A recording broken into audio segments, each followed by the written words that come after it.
Hello, नमस्कार दोस्तों। आपका अपना YouTube channel sports team official अकेला में आपका स्वागत है। आज आप लोगों को रेलवे के जितने भी सारे सवाल पूछे गए हैं वो सारे सवाल आप लोग करवाने वाले हैं। और आज ये वीडियो पार्ट 2 है। तो आज आप लोग पार्ट 1 वीडियो करवा चुके हैं और नीचे आपको डिस्क्रिप्शन में मिल जाएगा लिंक उसका। तो वीडियो में अंत तक बने रहिए और वीडियो अच्छा लगे तो चैनल को सब्सक्राइब, लाइक और शेयर और साथ में बेल आइकन को दबाना ना भूलिए। तो चलिए स्टार्ट करते हैं।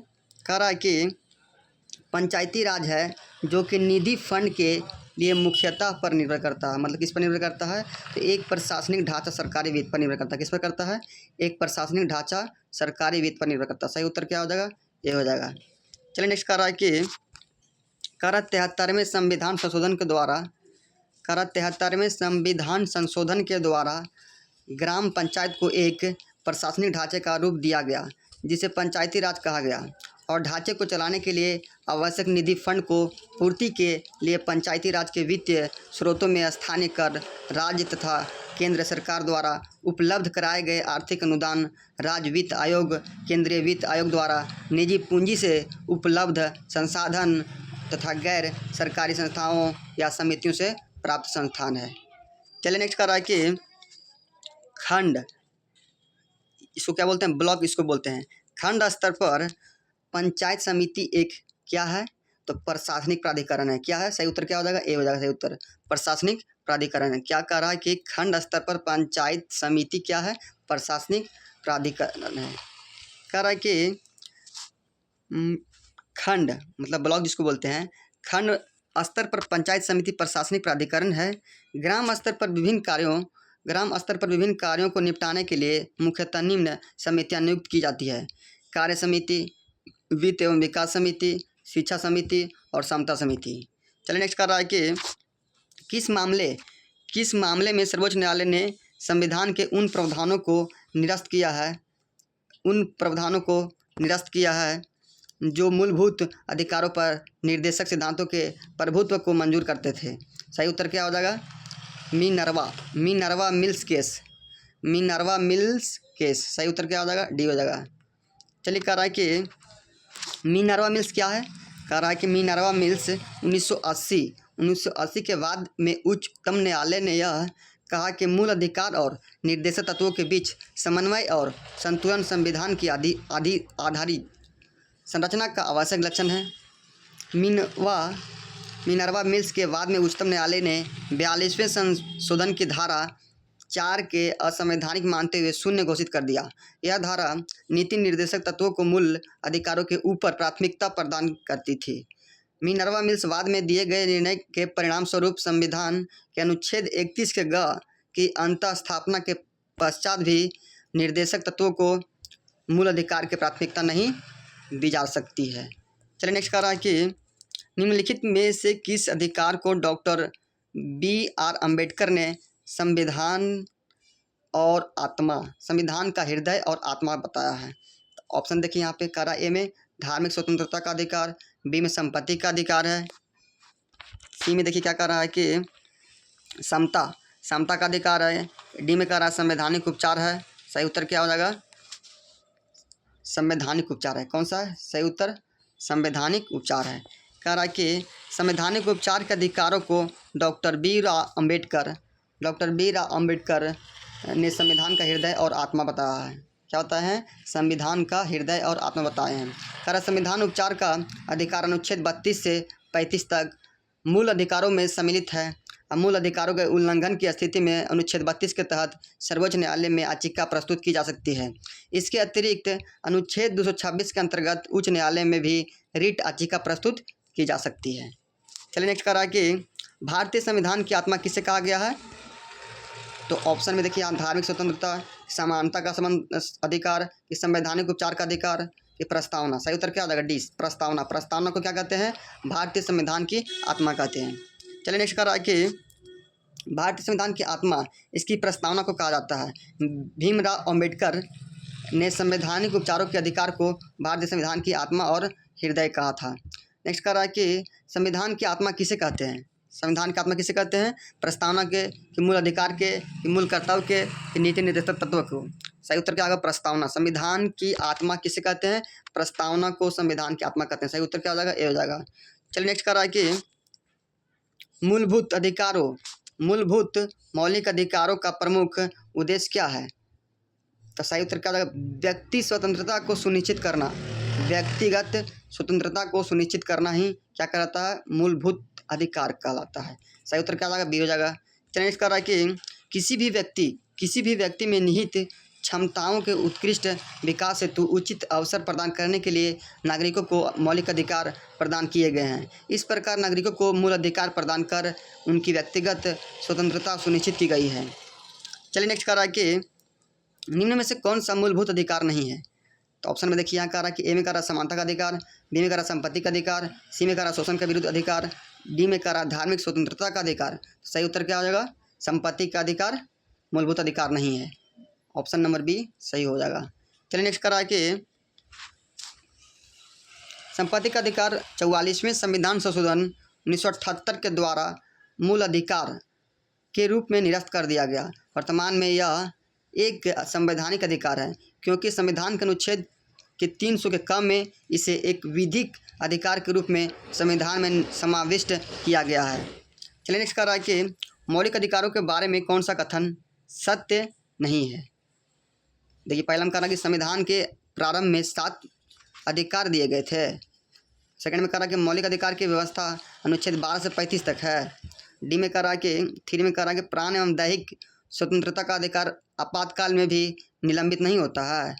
4 में कह रहा है कि वाक्य एवं अभिव्यक्ति की स्वतंत्रता अनुच्छेद 19 के अंतर्गत है।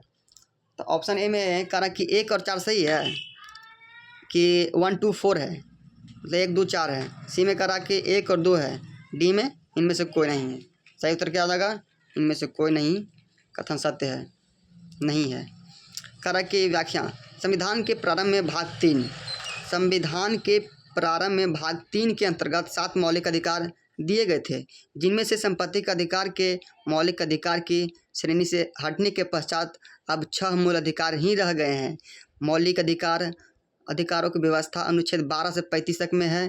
प्राण एवं दैहिक स्वतंत्रता का अधिकार अनुच्छेद 21 आपातकाल में भी निलंबित नहीं होता है। आपातकाल में भी क्या होता है?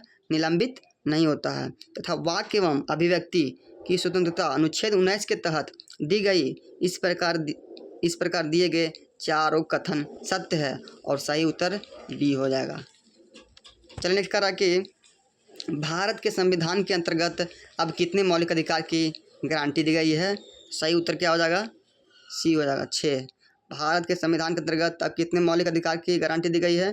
6 को दिया गया है। चलिए नेक्स्ट कर रहा है कि भारतीय संविधान के अंतर्गत वर्तमान में 6 मौलिक अधिकारों की गारंटी दी गई है। ये निम्नलिखित है, मतलब कौन कौन से हैं? समता का अधिकार, स्वतंत्रता का अधिकार, धर्म की स्वतंत्रता कौन सा है? धर्म की स्वतंत्रता का अधिकार, शोषण के विरुद्ध अधिकार, संस्कृति और शिक्षा संबंधी अधिकार, संवैधानिक उपचारों का अधिकार। नेक्स्ट कह रहा है कि निम्नलिखित में से कौन सा भारतीय नागरिकों का मूल अधिकार नहीं है? मतलब कौन सा मूल अधिकार नहीं है? तो कार्य का अधिकार मूल अधिकार नहीं है। सही उत्तर क्या आ जाएगा? ए हो जाएगा। बी में छुआछूत के रोकथाम, सी में कह रहा कि भाषण की स्वतंत्रता, डी में कह रहा था धर्म की स्वतंत्रता। लेकिन सही उत्तर क्या हो जाएगा? कार्य का अधिकार मूल अधिकार नहीं है। चलिए नेक्स्ट कह रहा है कि मूल संविधान में मूलभूत अधिकारों को 7 भागों में वर्गीकृत किया गया था, परंतु अब केवल कितने हैं? तो 6 ही रह गए हैं। सही उत्तर क्या हो जाएगा? डी हो जाएगा। आरआरबी बेंगलोर में भी पूछा गया था सवाल है। तो वीडियो में अंत तक बने रहिए और वीडियो अच्छा लगे तो चैनल को सब्सक्राइब, लाइक और शेयर जरूर कीजिए। कहना कि नेक्स्ट कहना कि भारतीय संविधान के 44वें संशोधन अधिनियम 1978 द्वारा मूल अधिकारों से संपत्ति के अधिकार का लोप किए जाने के पश्चात वर्तमान में 6 अधिकार है। नेक्स्ट कह रहा है कि मौलिक अधिकारों में संशोधन करने के लिए कौन सा सक्षम होता है? ए में कह रहा कि राष्ट्रपति, बी में कह रहा कि लोकसभा, सी में कह रहा कि सर्वोच्च न्यायालय, डी में कह रहा संसद। सही उत्तर क्या हो जाएगा? संसद जो होते हैं मौलिक अधिकारों में संशोधन कर सकते हैं। कह रहा कि मौलिक अधिकारों के सहित संविधान के किसी भी भाग में संशोधन का अधिकार अनुच्छेद 368 के तहत संसद को प्राप्त है, तथापि सर्वोच्च न्यायालय ऐसे किसी संशोधन का न्यायिक पुनरावलोकन कर सकता है तथा इसे संविधान के मूल ढांचे। इस संकल्पना को सर्वप्रथम 1973 के केशवानंद भारती मामले में प्रस्तुत किया गया था। मतलब मूल ढांचे को प्रभावित करने की सीमा तक रद्द भी कर सकता है। चलिए नेक्स्ट कह रहा है कि भारतीय नागरिकों को मौलिक अधिकारों पर युक्त प्रतिबंधों को आरोपित करने की शक्ति किसके पास होता है? तो सांसद के पास होता है। किसके पास होता है? संसद के पास होता है। सही उत्तर क्या हो जाएगा? बी हो जाएगा। कह रहा है कि भारतीय नागरिकों को मौलिक अधिकारों पर युक्त प्रतिबंधों को आरोपित करने की शक्ति किसके पास है? संसद के पास होता है। कह रहा है कि संविधान में प्रदत्त भारतीय नागरिकों को मौलिक अधिकारों पर युक्त प्रतिबंध को आरोपित करने की शक्ति संसद को पास है। नेक्स्ट क्या कह रहा है कि भारतीय संविधान में राज्य के नीति निर्देशक सिद्धांतों को शामिल करने के लिए मुख्य उद्देश्य क्या था? तो कल्याणकारी राज्य की स्थापना करना है। क्या था मुख्य उद्देश्य? कल्याणकारी राज्य की स्थापना करना। सही उत्तर क्या हो जाएगा? ये हो जाएगा। नेक्स्ट कह रहा है कि देश के कल्याणकारी राज्य की स्थापना हेतु संविधान के भाग 4 में नीति निर्देशक तत्वों सिद्धांतों की व्याख्या की गई है। राज्य द्वारा निर्मित किसी भी विधि में इन तत्वों का अवश्य ध्यान रखा जाता है। नेक्स्ट कह रहा है कि संविधान का कौन सा भाग लोक कल्याणकारी राज्य के लिए विचार का उल्लेख करता है? भाग 1 कि भाग 3 कि भाग 4 कि भाग 5? सही उत्तर क्या हो जाएगा? भाग 4। कौन करता है? भाग 4। सही उत्तर सी हो जाएगा। कर संविधान का कौन सा भाग लोक कल्याणकारी राज्य कौन करता है? भाग 4 करता है। चलिए नेक्स्ट कर रहा है कि कल्याणकारी राज्य का अर्थ क्या होता है? कल्याणकारी राज्य का अर्थ है वह राज्य जो अपने निवासियों को सामाजिक, आर्थिक और राजनीतिक गतिविधियों के द्वारा स्वयं के संपूर्ण व्यक्तित्व के रूप में रूपांतरित करने का अवसर उपलब्ध कराए। इसे हेतुक संविधान का भाग 4 अनुच्छेद 36 से 51 में समर्पित है, जिसे राज्य का नीति निर्देशक तत्व कहते हैं। भाग 4 को नीति निर्देशक तत्व कहते हैं। नेक्स्ट कह रहा है कि समान नागरिक संहिता कॉमन सिविल कोड किस राज्य में लागू है? किसमें था? गोवा में। सही उत्तर क्या हो जाएगा? सी हो जाएगा। ये 2006 में पूछा गया सवाल है। कह रहा है समान नागरिक संहिता उपयुक्त राज्य में से मात्र गोवा में लागू है। नेक्स्ट कह रहा है कि नागरिकों के लिए एक समान सिविल संहिता किस अनुच्छेद में है? तो 44वें। किस अनुच्छेद में है? आर्टिकल 44 में है। नेक्स्ट कह रहा है कि संविधान के अनुच्छेद 44 के अनुसार राज्य भारत के समस्त राज्यों क्षेत्रों में नागरिक के लिए समान सिविल लागू करने का प्रयास करता है। नेक्स्ट कह रहा है कि मौलिक कर्तव्य। नेक्स्ट क्या कह रहा है कि मौलिक कर्तव्यों को संविधान में सम्मिलित किया गया। इसका प्रयोजन क्या है? तो विनाशक एवं असंवैधानिक गतिविधियों को नियंत्रित करना। क्या है? विनाशक एवं असंवैधानिक गतिविधियों को नियंत्रित करना। सही उत्तर क्या हो जाएगा? सी हो जाएगा। चलिए नेक्स्ट कर रहा है कि 42वें संविधान संशोधन द्वारा पूर्व सोवियत संघ के संविधान द्वारा मौलिक कर्तव्यों को ग्रहण कर भारतीय संविधान के भाग 4 के ए अनुच्छेद 51 के ए में रखा गया। ए संख्या में 11 है। ये कर्तव्य विनाशक एवं असंवैधानिक गतिविधियों को नियंत्रित करने में सहायता पहुंचाते हैं। नेक्स्ट करा कि निम्नलिखित में से कौन सा एक संवैधानिक संशोधन मौलिक कर्तव्यों से संबंधित है? सही उत्तर क्या हो जाएगा? 42वां संविधान संशोधन। संवैधानिक संशोधन मौलिक कर्तव्य से संबंधित है। चलिए नेक्स्ट कर रहा है कि क्या कर रहा है कि भारत के संविधान में मूल कर्तव्यों को कौन से संशोधन द्वारा जोड़ा गया था? तो 42वें संविधान संशोधन जोड़ा गया था। कौन सा? सही उत्तर क्या हो जाएगा? सही उत्तर हो जाएगा 42वें संविधान संशोधन द्वारा जोड़ा गया था। चलिए नेक्स्ट कर रहा है कि निम्नलिखित में से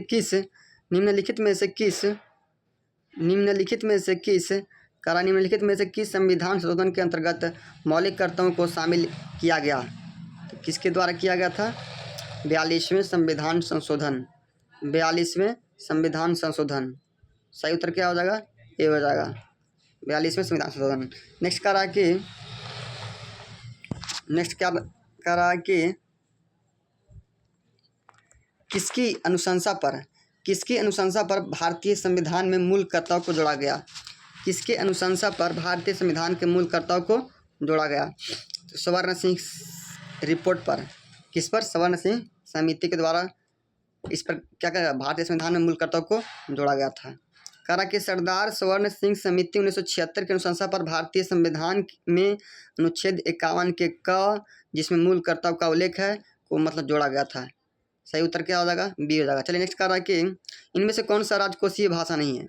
कौन सा राजकोषीय भाषा नहीं है? तो राजस्थानी राजकोषीय भाषा नहीं, बाकी कश्मीरी है, संस्कृति है, मैथिली है। देखिए यहाँ पे कह रहा है कि भारतीय संविधान के 8वें अनुसूची में 22 भारतीय भाषाओं का उल्लेख है। ये है असमिया, बांग्ला, गुजराती, हिंदी, कन्नड़, कश्मीरी, मलयालम, मराठी, उड़िया, पंजाबी, संस्कृत, सिंधी, तमिल, तेलुगु, कोंकणी, मणिपुरी, नेपाली, उर्दू, बोडो, संथाली, डोंगरी और मैथिली ये राजकीय भाषा है। नेक्स्ट कह रहा है कि भारतीय संविधान के निर्माताओं के मन तथा आदर्शों की झलक मिलती है। तो प्रस्तावना में मिलती है। किसमें मिलती है? प्रस्तावना में। सही उत्तर क्या हो जाएगा? ए हो जाएगा। चलिए नेक्स्ट कर रहा है कि भारतीय संविधान के निर्माताओं के मन तथा आदर्शों की झलक प्रस्तावना में मिलती है। उच्चतम न्यायालय के अनुसार प्रस्तावना संविधान निर्माताओं के विचारों को जानने की कुंजी है। चलिए नेक्स्ट कर रहा है कि पंचायती राज का सबसे छोटा अंग क्या होता है? ग्राम पंचायत होता है। कौन सा होता है? ग्राम पंचायत होता है। सही उत्तर डी हो जाएगा। चलिए नेक्स्ट कर रहा है कि पंचायती राज का सबसे छोटा अंग ग्राम पंचायत है। पंचायती राज का सबसे छोटा अंग ग्राम पंचायत है। भारतीय पंचायती राज व्यवस्था त्रिस्तरीय है और यह बलवंत राय मेहता समिति की सिफारिश पर आधारित है। भारतीय संविधान के अनुच्छेद 40 में पंचायती राज व्यवस्था का उल्लेख मिलता है। अनुच्छेद कितना मिलता है? 40 में मिलता है। नेक्स्ट कह रहा है कि भारतीय संविधान में नीति निर्देशक तत्व को लिया गया है संयुक्त राज्य अमेरिका से, किस ब्रिटिश संविधान से, कि आयरलैंड के संविधान से या ऑस्ट्रेलिया के संविधान से? सही उत्तर क्या हो जाएगा? आयरलैंड के संविधान से नीति निर्देशक तत्व लिया गया। सही उत्तर सी हो जाएगा। चलिए नेक्स्ट कर रहा है कि भारतीय संविधान में नीति निर्देशक तत्व को आयरलैंड के संविधान से ग्रहण किया गया है। साथ ही साथ राष्ट्रपति के निर्वाचक मंडल की व्यवस्था, राष्ट्रपति द्वारा राज्यसभा में साहित्य कला, विज्ञान तथा समाज सेवा इत्यादि के क्षेत्र में ख्याति प्राप्त व्यक्तियों का मनोनयन एवं आपातकालीन उपबंध आयरलैंड के ही संविधान से लिए गए हैं। चलिए नेक्स्ट कर रहा है कि तालिका 1 और 1 का मिलान तालिका 2 के साथ करें और नीचे दिए गए कोड का प्रयोग कर सही उत्तर का चयन करना। इसमें मिलान करना है। कौन सा उत्तर सही हो जाएगा? पहला राज्य के नीति निर्देशक तत्व। तो राज्य के नीति निर्देशक तत्व कहाँ से लिया गया था? आयरलैंड से। अभी जस्ट हम लोग इसमें देख रहे थे आयरलैंड से लिया गया था। तो ए का सी हो जाएगा, मतलब 3 हो जाएगा। आयरलैंड से नीति निर्देशक तत्व लिया गया है। बी में कह रहा है मूलभूत अधिकार संयुक्त राज्य अमेरिका से। मूलभूत अधिकार कहाँ से लिया गया है? मूलभूत अधिकार संयुक्त राज्य अमेरिका से लिया गया है। सही उत्तर 5 हो जाएगा बी का। नेक्स्ट कह रहा है कि संघ राज्यों के संबंध के बीच समवर्ती सूची। तो सी का क्या हो जाएगा? ऑस्ट्रेलिया से लिया गया। कहाँ से लिया गया है? ऑस्ट्रेलिया से लिया गया है। नेक्स्ट कर रहा है कि राज्यों के संघ के रूप में भारतवर्ष जिसमें संघ एवं सर्वोच्च शक्ति निहित है, किसमें है? कनाडा। कहाँ से लिया गया था? कनाडा से लिया गया था। 20 का हो जाएगा। चलिए नेक्स्ट कर रहा है कि भारतीय संविधान में वर्णित राज्यों के नीति निर्देशक तत्व आयरलैंड के संविधान से, मूलभूत अधिकार संयुक्त राज्य अमेरिका के संविधान से, सहवर्तीय सूची ऑस्ट्रेलिया से तथा संघात्मक व्यवस्था कनाडा के संविधान से लिया गया था। चलिए नेक्स्ट कर रहा है कि निम्नलिखित में से कौन सा राज्य नीति निर्देशक सिद्धांत नहीं है? मतलब कौन सा नहीं है? तो अंतर्राष्ट्रीय शांति का प्रोत्साहन नहीं है। 14 वर्ष तक बच्चों को निःशुल्क अनिवार्य शिक्षा प्रदान करना, किसी में गोवध निषेध। डी में क्या कर रहा है? निजी संपत्ति की समाप्ति। कह रहा है कि 66वां संविधान संशोधन 2002 द्वारा अब अनुच्छेद 45 में प्रावधान है कि 0 से 6 वर्ष की आयु समूह के बच्चों की प्रारंभिक बाल्यावस्था की रेख राज्य का दायित्व है। इस संशोधन के अंतर्गत संविधान में एक नया अनुच्छेद 21 का जोड़ा गया, जिसके अनुसार राज्य 6 से 14 वर्ष की आयु के समस्त बच्चों को ऐसे ढंग से जैसे कि राज्य विधि द्वारा अवधारित करे निःशुल्क तथा अनिवार्य शिक्षा उपलब्ध कराएगा। निजी संपत्ति की समाप्ति संबंधी कोई भी प्रावधान नीति निर्देशक तत्व में वर्णित नहीं है, अतः विकल्प बी तथा विकल्प डी दोनों ही संदर्भ में गलत है। बी और डी क्या दोनों? बी में क्या कर रहा था? 14 वर्ष तक बच्चों की निःशुल्क व अनिवार्य शिक्षा प्रदान करना, और डी में कहा था निजी संपत्ति की समाप्ति। नेक्स्ट कह रहा कि अनुच्छेद 14 में कानून की समता, अनुच्छेद 14 में कानून की समता का समानता का अधिकार किस देश से मतलब लिया गया था? तो ब्रिटेन से लिया गया। कहाँ से लिया गया था?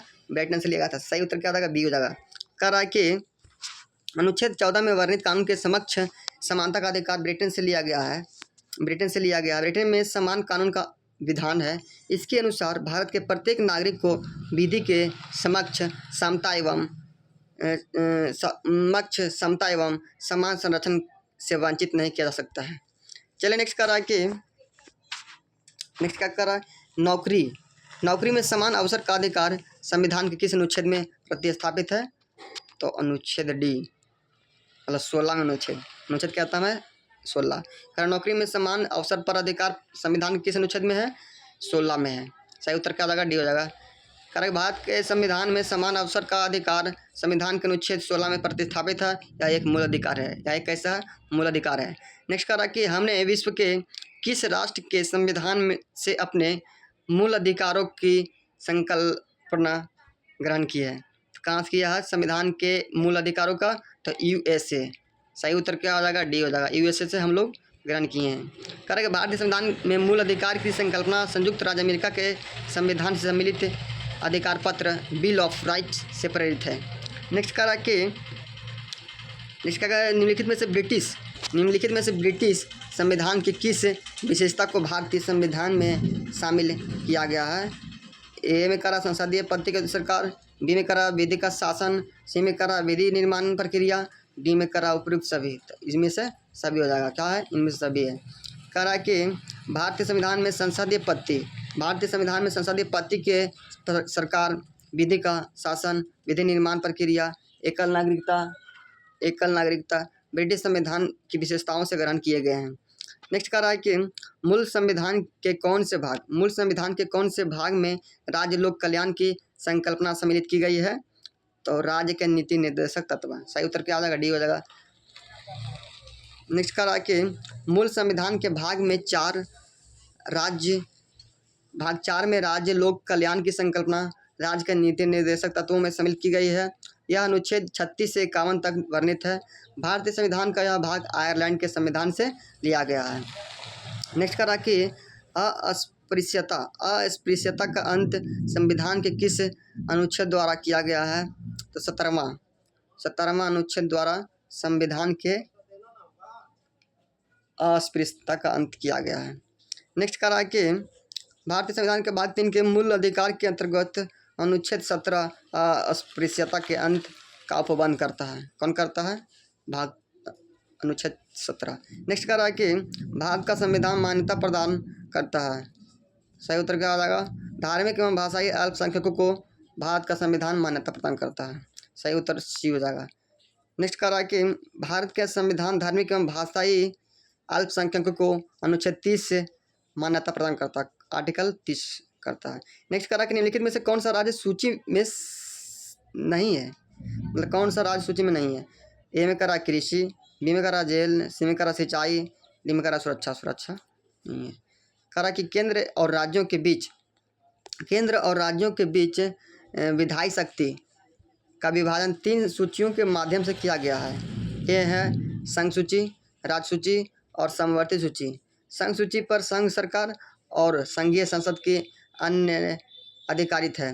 राज्य सूची पर राज्य सरकार और राज्य विधानमंडल के अधिकारित है तथा समवर्ती सूची पर केंद्र एवं राज्य दोनों की अधिकारिता है। कृषि, जेल और सिंचाई राज्य सूची के विषय है, जबकि सुरक्षा संघ सूची की विषय है।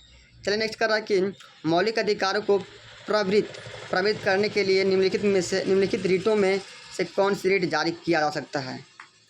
सही उत्तर का बी में करा था बंदी प्रत्यक्षीकरण, डी में करा परमादेश, सी में करा निषेध प्रोहिबिशन कहते हैं उत्प्रेरण लेख, डी में करा सर्टियोरारी। इसका क्या करा कि संविधान के अनुच्छेद 32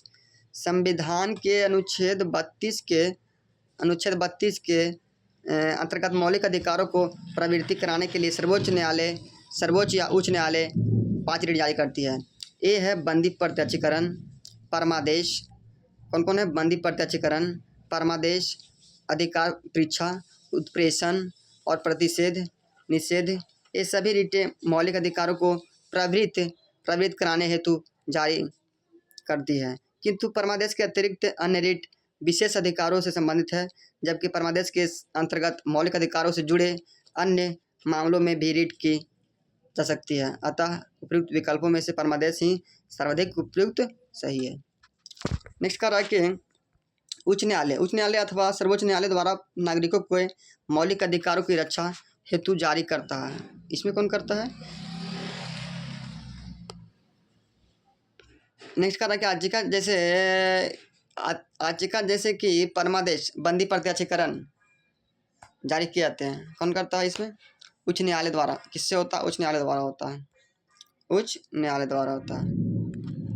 चलिए नेक्स्ट का रहा कि नेक्स्ट क्या कर रहा है? संविधान के अनुच्छेद 226 के अधीन उच्च न्यायालय द्वारा तथा अनुच्छेद 32 के अधीन सर्वोच्च न्यायालय द्वारा नागरिकों के मौलिक अधिकारों की रक्षा के लिए 5 प्रकार की रीट याचिकाएँ जारी की जाती है। बंदी प्रत्यक्षीकरण, परमादेश, प्रतिषेध, उत्प्रेषण और अधिकार परीक्षा। नेक्स्ट कर रहा है कि निम्नलिखित में से कौन सा व्यक्तिगत स्वतंत्रता सुनिश्चित करता है? बंदी प्रत्यक्षीकरण। सही उत्तर क्या होगा? बी, बंदी प्रत्यक्षीकरण सुनिश्चित करता है। करा के संविधान के अनुच्छेद 32 तथा अनुच्छेद 226 के अंतर्गत व्यक्ति के मौलिक अधिकारों की सुरक्षा हेतु बंदी प्रत्यक्षीकरण, परमादेश, अधिकार परीक्षा तथा उत्प्रेषण व प्रतिषेध की रीटें सर्वोच्च न्यायालय एवं उच्च न्यायालय द्वारा जारी की जाती है। इनमें से बंदी प्रत्यक्षीकरण रीट का संबंध व्यक्तिगत स्वतंत्रता को सुनिश्चित करने से है। इसमें अवैध रूप से बंदी व्यक्ति को सशरीर उपस्थित करने का आदेश न्यायालय द्वारा किया जाता है। नेक्स्ट क्या कर रहा है कि भारतीय संविधान में राज्य के नीति निर्देशक सिद्धांतों का निरूपण निम्न स्थान के लिए किया गया है। सही उत्तर क्या हो जाएगा? सी, सामाजिक और आर्थिक लोकतंत्र। क्या कर रहा था कि भारतीय संविधान में राज्य के नीति निर्देशक सिद्धांतों का निरूपण निम्न स्थान के लिए किया गया है, तो सामाजिक और आर्थिक लोकतंत्र। नेक्स्ट कर रहा है कि भारतीय संविधान में राज्य के नीति निर्देशक सिद्धांतों का निरूपण सामाजिक, आर्थिक और राजनीतिक लोकतंत्र की स्थापना किए लिए किया गया है। वास्तव में नीति निर्देशक तत्वों के समावेश का उद्देश्य लोक कल्याणकारी राज्य की स्थापना करना है। भारत के संविधान का भाग 4 राज्य के नीति निर्देशक सिद्धांत के विषय में है। चलिए नेक्स्ट क्या कर रहा है कि नीति निर्देशक तत्व है क्या है? तो सामाजिक एवं आर्थिक। क्या? सामाजिक एवं आर्थिक। सही उत्तर ए हो जाएगा। सही उत्तर क्या हो जाएगा? ए हो जाएगा। तो वीडियो अच्छा है लगे तो लाइक करते रहिए और शेयर वर्क करते रहिए। नेक्स्ट क्या है कि भारत के संविधान का भाग 4 के बारे में कौन बताता है?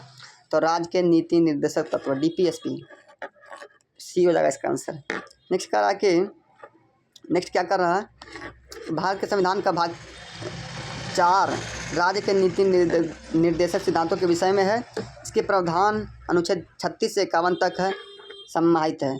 नीति निर्देशक तत्वों का उद्देश्य लोक कल्याणकारी राज्य की स्थापना करना है। भारतीय संविधान का यह भाग आयरलैंड के संविधान से लिया गया है। कहाँ से लिया गया था? आयरलैंड के संविधान से लिया गया था। सही उत्तर क्या हो जाएगा? सी हो जाएगा। तो वीडियो अच्छा लगे तो चैनल को सब्सक्राइब, लाइक और शेयर जरूर कीजिए। चलिए मिलते हैं नेक्स्ट वीडियो में। Thank you, bye bye, tata, जय हिंद, जय भारत।